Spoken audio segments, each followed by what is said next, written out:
when it comes to DeSantis versus Trump, and when it comes to running that ad again featuring Trump supporting the gay community versus DeSantis legislating against it, the right is being parsed now, and the right is sort of drawing their lines in the sand as if DeSantis had any chance against Trump. We've been over the numbers multiple times, and so has DeSantis' staff.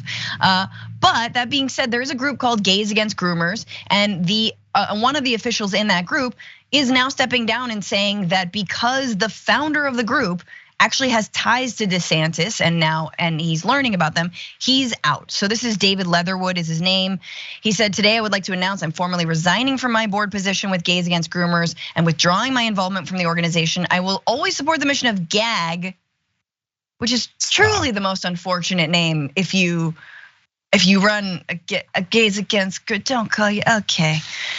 He says, it's a great organization. My decision was professional on good terms, blah, blah, blah, blah. Caitlyn Jenner, again, prominent trans woman who somehow is still a Republican. She actually was the reason that this all started because she called out Jamie Mitchell, who's the founder of GAG, saying I cannot be affiliated with Gays Against Groomers because Jamie essentially begging my organization to co-brand, amplifying, paying for 50% of the Pride Month ad. The leader being on payroll for DeSantis is so vitriolic and anti-Trump. She should step down from one immediately. I'm sorry, I butchered that tweet. But it is interesting, Brett, that there is a line even for these conservatives. I mean, Gays Against Groomers, you'd imagine them sort of to be the unrequited fans of, Ron DeSantis. Like, we support you being against groomers, but we're also gay, but no, they have a line. Caitlyn Jenner has a line finally, and they're saying, yeah, your anti-gay agenda is one step too far. Yeah, we believe that Democrats are like, pedophiles and, probably like, drinking the adrenochrome of children and whatnot. But all this like anti-gay hatred and anti-trans hatred, we're out. I'm fascinated by that.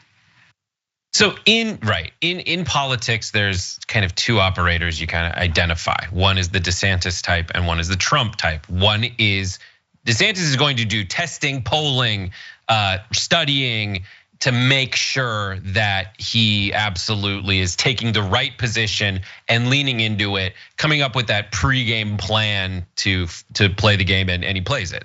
And then there's Donald Trump, who's like just kind of working on his material on the road. He's just like, he's out there retail politicking with a lot of folks and just going with his gut.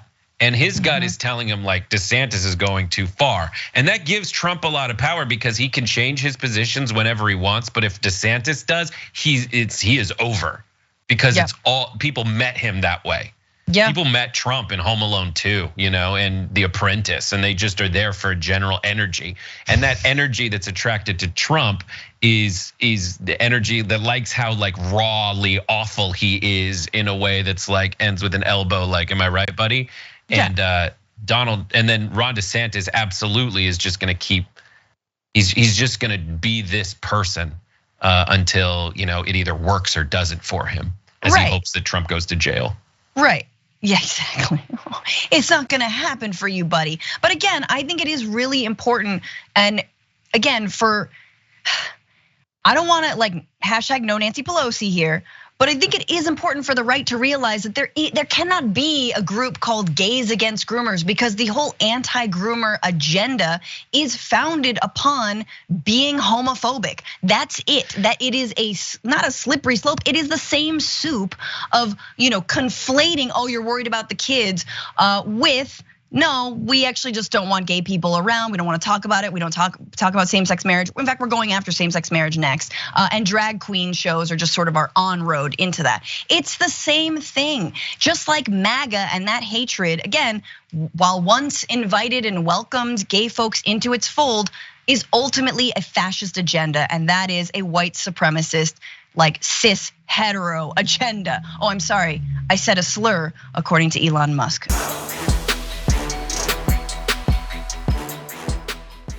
Check out the Damage Report podcast each day, wherever you get your podcasts, whether Pocket Casts or Stitcher or iTunes. You can join me as I give you the news and stories you want, with a range of co-hosts and interview guests jumping in on the fun each day. Again, that's the Damage Report, wherever you get your podcasts. And if you get them at iTunes, don't forget to rate and review. Sometimes I'll read them live on the show.